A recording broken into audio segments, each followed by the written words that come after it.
3 people, including an 8-year-old boy, were killed in that fire 2 years ago. Now a man accused of setting the fire and his father, accused of helping him cover it up, are standing trial.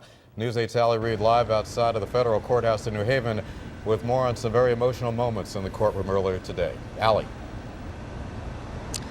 Good evening, guys. It was a very emotional day for the family of the victims. The family being a large one here in the New Haven area. Many of them showed up to the first day of trial today inside the courthouse. They say they're looking for truth, but in reality, it's going to be a very difficult next few weeks as they sit through the court procedures, having to relive their loved ones' deaths each and every day. Today, it started with listening to the 911 calls placed that day, and then they listened to the accounts of 3 firefighters who came across the 3 bodies that morning.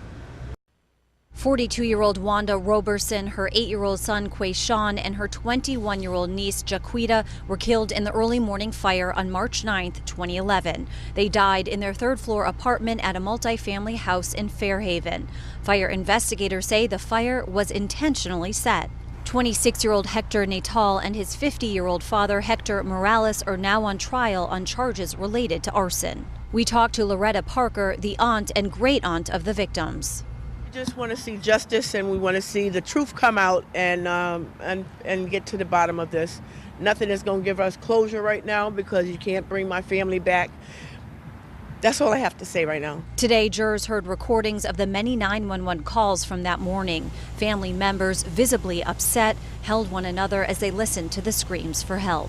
3 New Haven firefighters testified about that day. One commented on how, quote, it was pure chaos and the fire unlike one he'd ever seen. Another firefighter fought back tears as he recalled coming across the 3 bodies inside the apartment. 2 family members had to walk out of the courtroom during his testimony because they were too upset. We're just trying to get through this because it's going to be rough. You know, it's going to take 2 to 3 weeks, and it's going to be very hard. The last to testify today was Wanda's 20-year-old niece, Jasmine Roberson. She told jurors she was one of 10 family members who lived in the building at the time of the fire.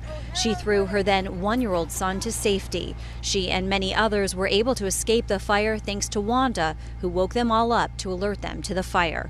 Sadly, Wanda never made it out herself. Many of the family members showed up in court today wearing T-shirts with the faces of the 3 victims. Now, the attorneys for Natal and Morales have asked the judge not to allow anyone to wear T-shirts or buttons in the courtroom with the victims' faces on it. That issue will be brought up in court tomorrow morning. Reporting live in New Haven, Allie Reed, News 8.